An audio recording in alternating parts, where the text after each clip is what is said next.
Okay, so for this one, this is rapid texture. So you set your plate, so I was using 1/2 inch MBF, so 0.51, and then you click on that, and then you have all these base things to work from, or you can create your own from the start. So the second test I did today, if we click on that,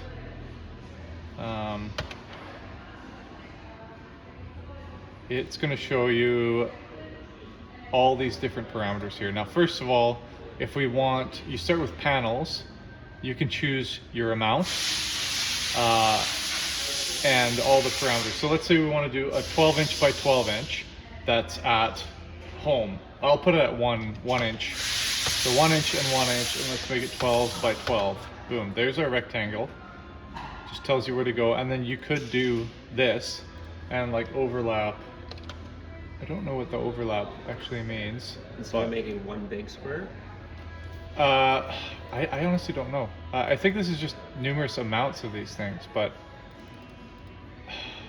I would imagine the overlap would be between the panels themselves, but...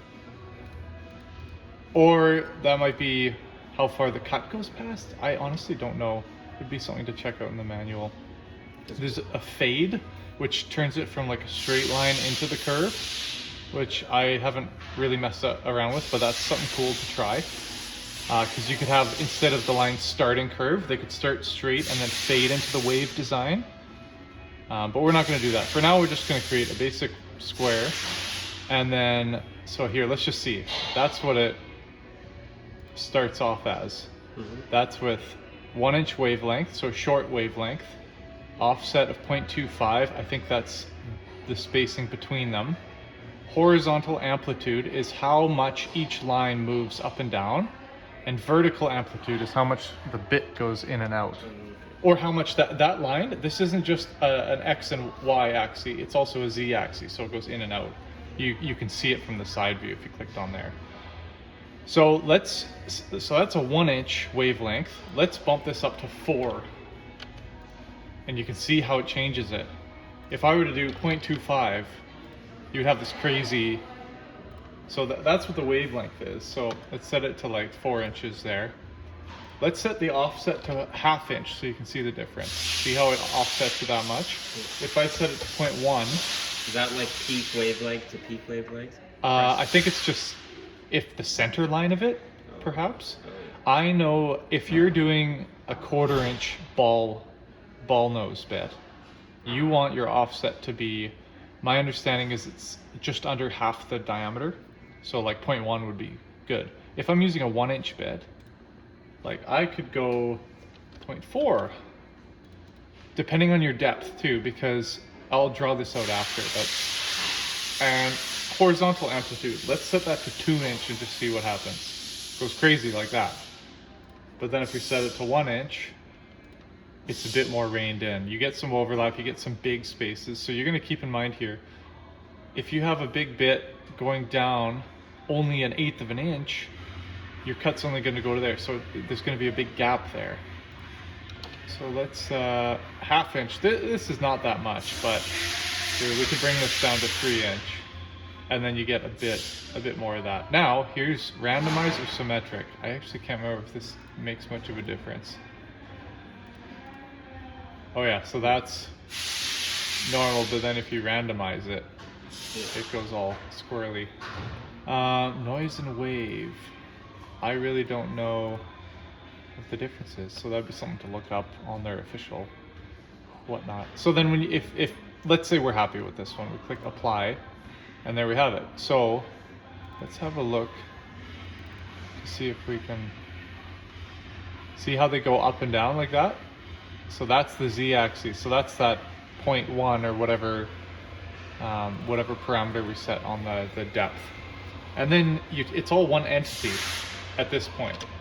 So you can take that and, and what I was describing earlier, let's say the bit only ends up being, that's 1 inch.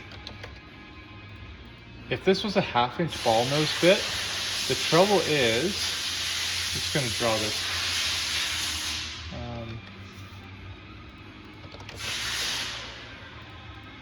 if you are going into your material, so we have 0.5 inch material, let's say you're only going an 1/8 inch in.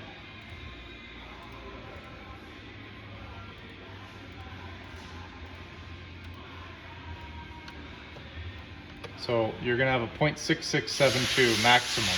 Yeah. So luckily you'll get overlap there. But then somewhere like here, there's gonna be a dead spot. So there's gonna be a section here where there's nothing. So unless you set that to deeper, like let's say you go 1/4 inch down, now we have 0.87.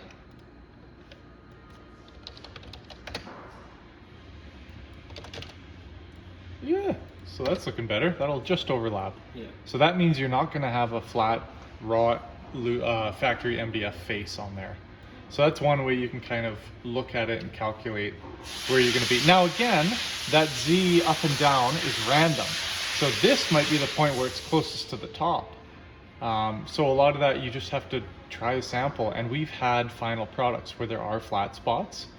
And if it's, usually it's okay. It's in the spot you don't really see it. Or if it's an MDF item that you're painting, you can kind of sand it to ease it in a little bit and it won't be as noticeable. Now you can also do this with like a 2 inch or 3 inch rounded thing. You have to go much slower because you have like a huge bit trying to hog out tons of material. So you have to maybe do multiple passes and all that. Yeah. And then I'll show you the tool path I had on it. It's just engrave. 1 inch ball end mill is what I have in tool number 5 right now. And I just went an 1/8 inch. Yeah. Now the other thing, depending on what your Z-axis is, you could, oh no, it follows that, it follows that. So there's a couple different things that I'm still not 100% sure about that you're gonna have to mess around. 3D engrave toolpath or follow contour. Those are two different functions that, let's do it without and see what it looks like. So that just goes, that's the deepest it's gonna go right there, that little green bit. So it just traces those lines. Now, if I were to, let's try 3D engrave and just see what happens. Oh, I actually can't tell. I just have these memories of it doing something wonky that it didn't show on the screen. So, like we could mess around with it and try different things to see. So if I follow contour, let's see what this does.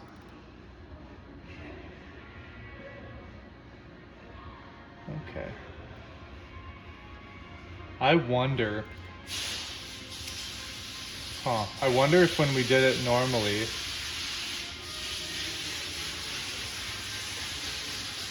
so that's what it looks like there.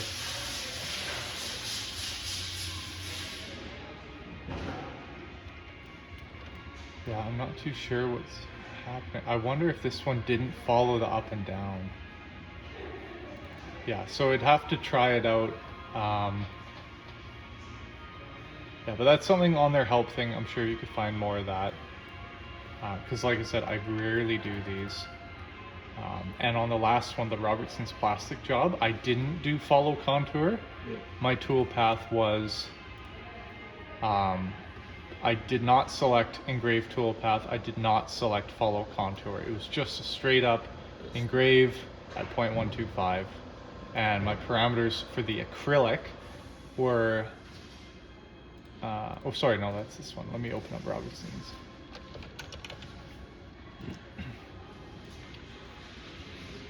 These ones were 1/2 inch ball end mill, 1/8 inch depth. You know, I didn't select anything fancy. And one pass, 120 inch per minute. That was on acrylic. Oh. There was a bit of chatter, Yeah. but it was all clear coated, so it kind of ate up those chatter marks. Yeah. 30 plunge and 18,000. And then I did it on climb. Okay. Yeah. And again, these can be used as a reference. Just wondering if we'll be able to. Yeah. Okay. I mean, the funny thing is, I think what it is if you follow the contour, it does go up and down, but it messes around with the depths somehow.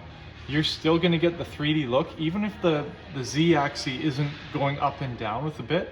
It's just the XY movement and the overlap with the rounded bit. That's what creates the 3D wave texture. Yeah. So that's as far as what my knowledge goes on this stuff, and a lot of it is just experimenting with it. All right. Yeah.